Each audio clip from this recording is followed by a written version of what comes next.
খ্যাত Islamic scholar শায়েখ doctor Mizanur Rahman Azhari বাংলাদেশে এসেছেন।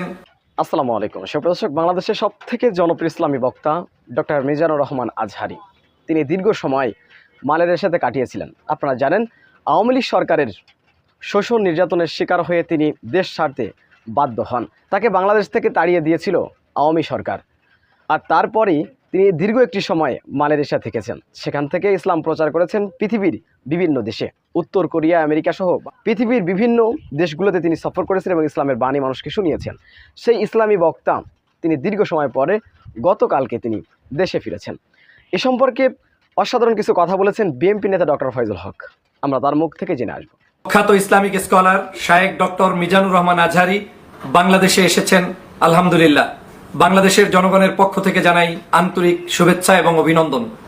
আপনারা জানেন, ফ্যাসিস্ট শেখ হাসিনার সরকার এই ফ্যাসিবাদের চূড়ান্ত রূপ ধারণ করতে গিয়ে বাংলাদেশের আলেম সমাজের উপরে চরম মাত্রার জুলুম, নির্যাতন, অত্যাচারের স্টিম রোলার চালিয়েছে।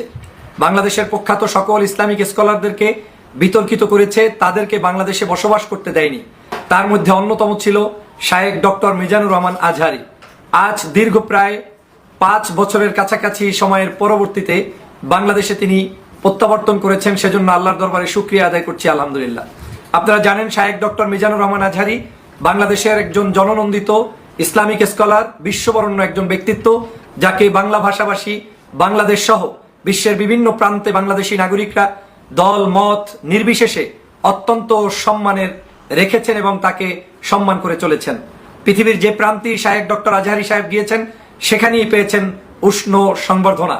তাকে ঘিরে যুব সমাজের রয়েছে একটি অন্যতম আবেদন, এবং বাংলাদেশের যুব সমাজ শায়েখ ডক্টর মিজানুর রহমান আজহারির মতো মানুষদেরকেই বাংলাদেশের ইসলামিক স্কলার হিসেবে দেখতে চায়। আজ আজহারি সাহেব বাংলাদেশের যুবক, তরুণ সকলের কাছে অন্যতম একটি আবেদনময়ী নাম। আজ আজহারি সাহেব বাংলাদেশের সার্বজনীন একজন ব্যক্তিত্বে রূপান্তরিত হয়েছে। আমি মনে করি, শায়েখ ডক্টর মিজানুর রহমান আজহারিকে যেভাবে গত সরকার ফ্যাসিবাদী শেখ হাসিনা দীর্ঘ প্রায় 4.5 বছরের অধিক সময় তার উপরে মানসিকভাবে জুলুম করেছে, তাকে দেশ থেকে ত্যাগ করিয়েছে এবং দীর্ঘ প্রায় 4.5 বছরের অধিক সময় পর্যন্ত তাকে বাংলাদেশে ওই অর্থে থাকতে দেয়নি, সেই জায়গায় আমি মনে করি বাংলাদেশের সমগ্র নাগরিক আজ একটি আবেগ নিয়ে, উচ্ছ্বাস নিয়ে অপেক্ষা করছে শায়েখ ডক্টর আজহারির জন্য। আল্লাহ পাক আজহারি সাহেবের মধ্যে এমন কিছু গুণাবলী দান করুক, যার মধ্য থেকে তিনি বাংলাদেশের সমগ্র মানুষকে সঠিকভাবে ইসলামের দাওয়াত এবং বাংলাদেশকে বিনির্মাণের জন্য নেতৃত্ব প্রদান করতে পারে, সেই তৌফিক দান করুক।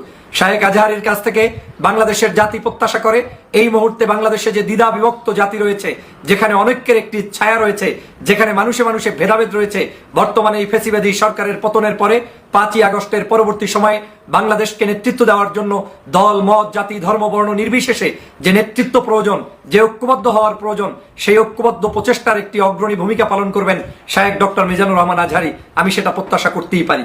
আমার অফুরন্ত দোয়া এবং ভালোবাসা থাকবে, বাংলাদেশের লক্ষ কোটি জনতার হৃদয় নিংড়ানো ভালোবাসা থাকবে শায়েখ ডক্টর আজহারির প্রতি, এবং শায়েখ ডক্টর আজহারির আগামী দিনের প্রত্যেকটি মাহফিল, সভা, সেমিনার, তার যত ধরনের লেকচার থাকবে সবগুলোই দেশের কল্যাণে, মানবতার কল্যাণে, ধর্মের কল্যাণে এবং সমগ্র জাতিগোষ্ঠীর কল্যাণে বয়ে আসুক, সেই প্রত্যাশা ব্যক্ত করছি। আমি অনুরোধ করব বাংলাদেশের সমগ্র মানুষদেরকে, আসুন আমরা বাংলাদেশের যারা ধর্মপ্রাণ মানুষ রয়েছেন, বিশেষ করে বাংলাদেশকে যারা ভালোবাসেন, বাংলাদেশের ধর্মীয় মূল্যবোধকে যারা ভালোবাসেন, তারা আমাদের দেশের আলেম সমাজকে শ্রদ্ধা করে, ভালোবেসে, আগলে রেখে, বুকে ধারণ করে তাদের নেতৃত্বে আমরা বাংলাদেশকে একটি সুন্দর, সুশীতল, ছায়াময় বাংলাদেশ গঠন করি, সুজলা সুফলা শস্যে সমলা সোনার বাংলাদেশকে গঠন করি, সেই প্রত্যাশা ব্যক্ত করছি। আবারও শায়েখ ডক্টর মিজানুর রহমান আজহারির প্রতি শুভকামনা ব্যক্ত করছি। সকলে ভালো থাকবেন, সুস্থ থাকবেন।